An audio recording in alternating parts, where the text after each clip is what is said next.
Right now, let's visit with Chief Heaton as he talks more about open burning. It's that time of year when we start rolling up our sleeves and working in our yard and cleaning up around our house, and a lot of that involves open flame burning. There's an old adage in the fire department when asked how did a fire start, and firefighters may say, it started with a flame about this big. And that's true. It may be a wise guy answer, but it is true. Majority of our fires do start at that. This time of year, our yards are full of debris and leaves are falling, and we want to make it look neat and clean. And when we clean up, we want to burn. A lot of rules and regulations go with burning outdoors, and you need to know those rules, and they are on our website at cobbfire.org.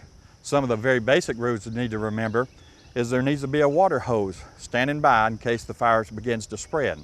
Also, the fire needs to be attended to by an adult at all times. Another thing we think about when we're looking around our neighborhood is smoke.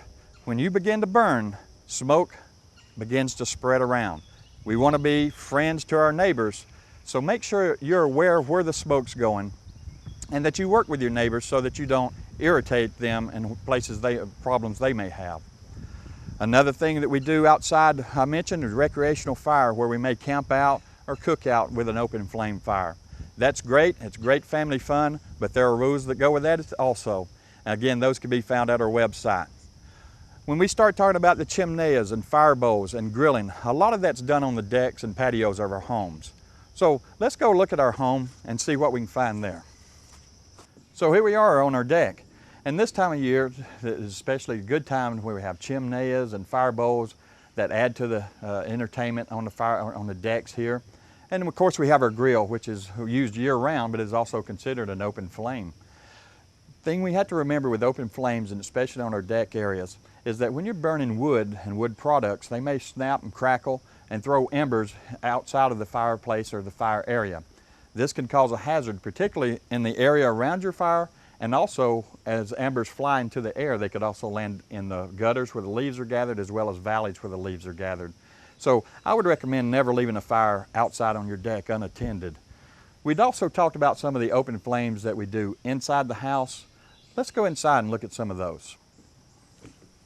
And now that we're inside, there's a couple of places we have open flame burning.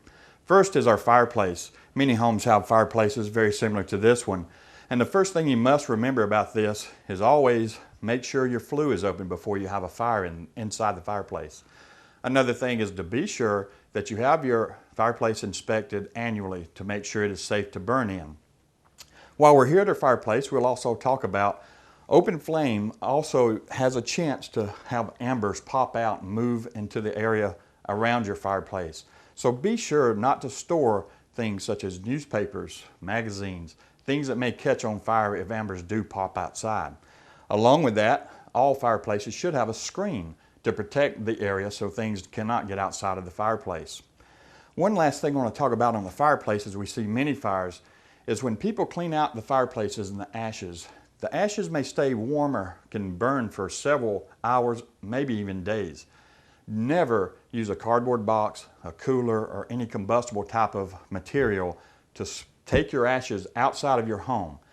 Once outside of the home, they should not be put on a deck or porch because often it can cause fires on your deck.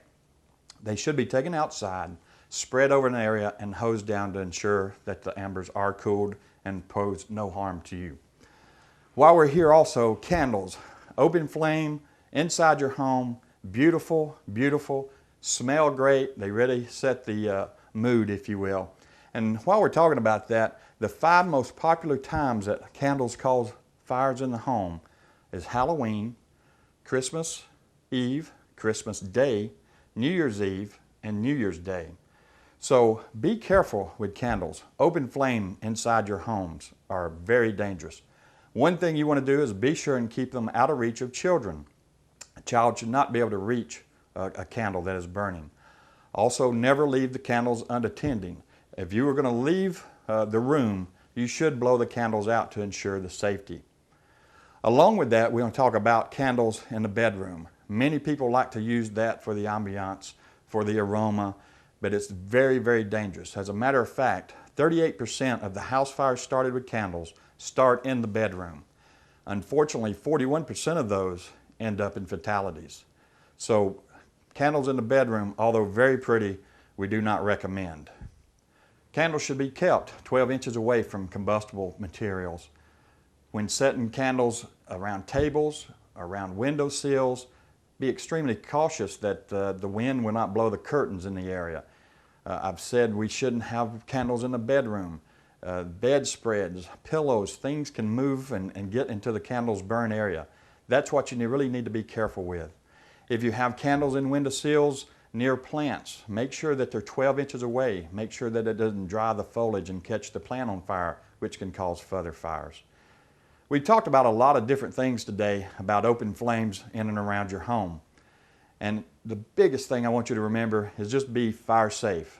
Think safety all the time. And remember, don't be the person that when the investigator comes to your house, you say it started with a little flame about this high.